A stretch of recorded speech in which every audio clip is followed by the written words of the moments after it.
This one is for Eric specifically. Did the clearances change Highland attire? Attire before and after? Not really. It's a really cool question. It's a good question. This kind of gets part and parcel to the whole the idea of, were there American colonists or people in early America wearing kilts? And there's not much, if any, evidence for that. The clearances ran for a long time, and they came in waves. But they started basically in the late 18th century and ran up through roughly even at the mid 19th century. Basically, as more and more land was being bought up and improved by either native landlords or people who came into Scotland to buy up estate lands and use them to make money.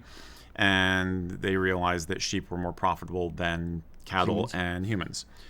So the clearances occurred. That same time period is when we see the Highland revival. We see the birth of the revival suit, and kilts becoming part of the national identity of Scotland. But it's important to realize that at that point in time, kilts were not as a common garment like they had been in the mid 18th century and earlier. People were not running around in kilts at that time, and a little bit if that is the hangover from the prescriptions, but mostly it's just because it just wasn't fashionable and it wasn't the practical thing that working class people were wearing. So they were wearing basically the same kind of clothes that anybody else in a cooler European environment was wearing to go out and work in the fields. So did it have an effect on Highland dress? No. The people who were trying to invent Highland dress, the people who were into the revival, tended to be middle-class merchants to upper-class people.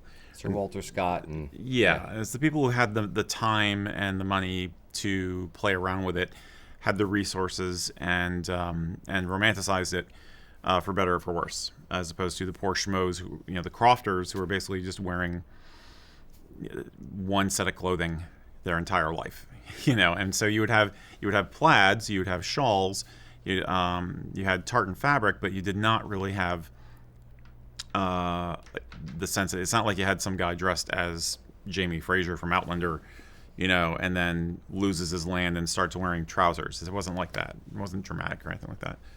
I'm rambling a bit, but the general answer is no. Poor people were wearing what poor people have always worn. Yeah. So. And we actually have an entire video on the Highland Clearances. Do you remember what the name of it is? It's on our YouTube. Yes. We'll insert a link somewhere. It's one of my favorites. That was one of my favorite videos that we've done. Yeah. I even did it myself that time. Look at me. And but it's a tragic story. It gets overshadowed by things like the Great Hunger in Ireland, but similar kind of patterns. Yeah. The well-off taking advantage of the not well-off.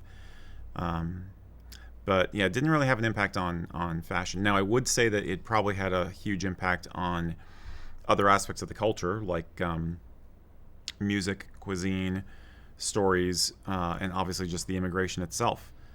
Massive impact on the diaspora. So did it affect Scotland? Yes. Did it affect the culture? Absolutely. Clothing, not so much. Yeah.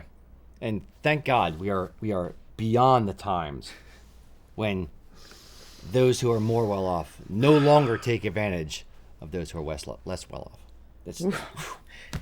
That was a close one. Luckily we got beyond that. Yes. Totally isn't happening in our time. Not at all. All right. Eric. Yes. Next question, pretty please. I want to talk about history more. Anyway. We may. We have a couple of different history, culture pieces that will be coming up in the next couple of months, though. So thank you for everybody who's recently told me they're interested in that stuff. Thank you. Keeps me going. I appreciate that. Hey, thank you for watching. If you are a nerd like me and you enjoy learning this kind of stuff, remember that over on our main channel, we do content like this on a regular basis. Things about the clearances, things about the history of tartan, things about the history of Scotland and Ireland, etc., etc., etc. That is the main USA Kilts channel on YouTube. And if you have a question for us, what you want us to really investigate, please let me know in the comments.